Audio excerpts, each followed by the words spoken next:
महाराष्ट्र में बीजेपी के सरकार के शपथ विधि के बिल्कुल 5 दिन बाद उसी संविधान की प्रत की विटंबना की जाती है। मैं इस बात का निषेध करती हूँ।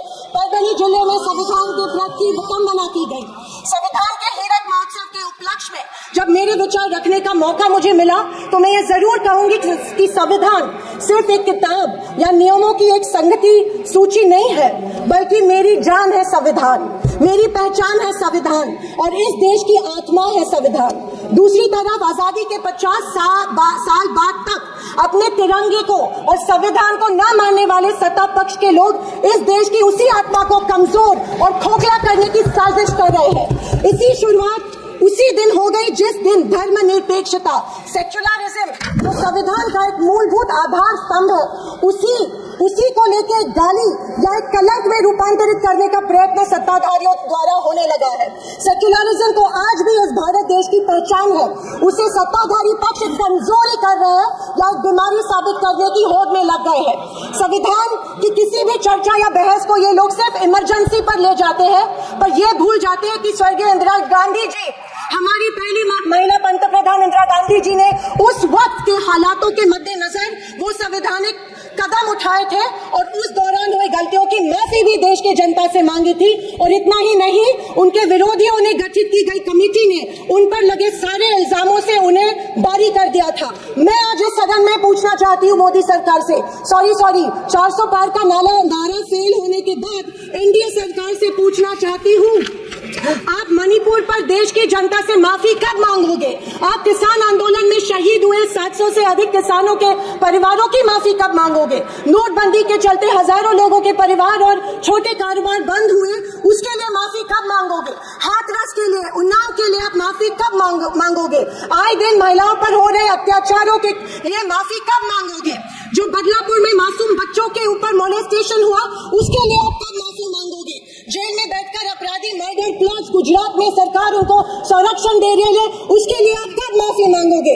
खैर, ये इनकी हिस्ट्री रही है या इनके डीएनए में है कि माफी सिर्फ खुद को बचाने के लिए अथॉरिटी में बैठे लोगों से मांगते हैं, आम जनता से ये माफी नहीं मांगते हैं। सत्ताधारी पक्ष के संविधान पर दिए गए भाषण सुनकर हंसी आ रही थी और अचरज भी हो रहा था, क्योंकि जो लोग इस देश में संविधान स्थापित होने के बाद हर पल संविधान को कोसते रहते हैं और हमेशा इस संविधान के विरोधी रहे हैं, उन्हीं को आज संविधान के गुणगान करते देख मन में प्रसन्नता हो रही है और संविधान के प्रति मेरी निष्ठा द्विगुणित हो रही है, क्योंकि ये एहसास हो रहा था कितने ही झूठ के पहाड़ बना लो, सच के आगे आखिर झुकना ही पड़ता है। आरएसएस ने तिरंगा को माना नहीं था। उन्होंने कहा था कि 3 अंक अशुभ होता है, तो क्या ब्रह्मा विष्णु महेश अशुभ है? जो हम 3 रेखाएं माथे पे लिखते हैं वो अशुभ है? क्या त्रिशूल अशुभ है? ये मैं इन्हें पूछना चाहती हूँ। वर्ष 1993 में आरएसएस ने अपने श्वेत पत्र में संविधान को कचरे का ढेर करार दिया था। क्या तिरंगे के खिलाफ नहीं है? तत्कालीन आरएसएस प्रमुख ने उस टाइम संविधान को बदलने की मांग की। महिलाओं को हमेशा पुरुषों से कमजोर समझती है। आरएसएस हमेशा महिलाओं को पुरुषों से कमजोर समझती है। ये अफसोस होता है कि प्रधानमंत्री जी उनके ट्विटर हैंडल फॉलो करते हैं जो महिलाओं को गंदी गंदी गालियां देते हैं।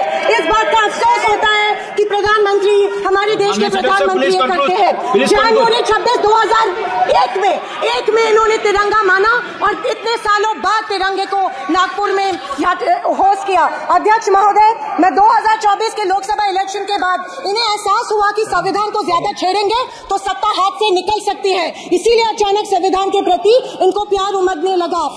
अध्यक्ष महोदय, विशेष रूप से राजनाथ सिंह जी ने, मैं उनका सम्मान करती हूँ, बयान में जाने अनजाने आजादी के बाद से लेकर 2014 तक सारी कांग्रेस सरकारों को ऐसे सर्टिफिकेट दे दिया जिसे कोई झुठला नहीं सकता।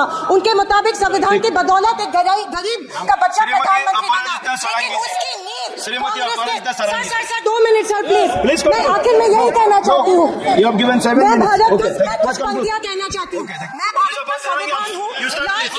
अध्यक्ष महोदय,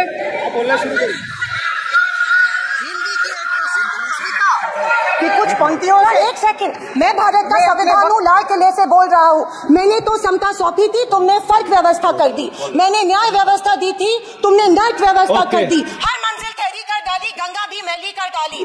न्याय व्यवस्था भी रोती है, गुंडों के घर में सोती है। गांधी को गाली मिलती है, डाकू को ताली मिलती है। क्या अपराधिक चलन हुआ है?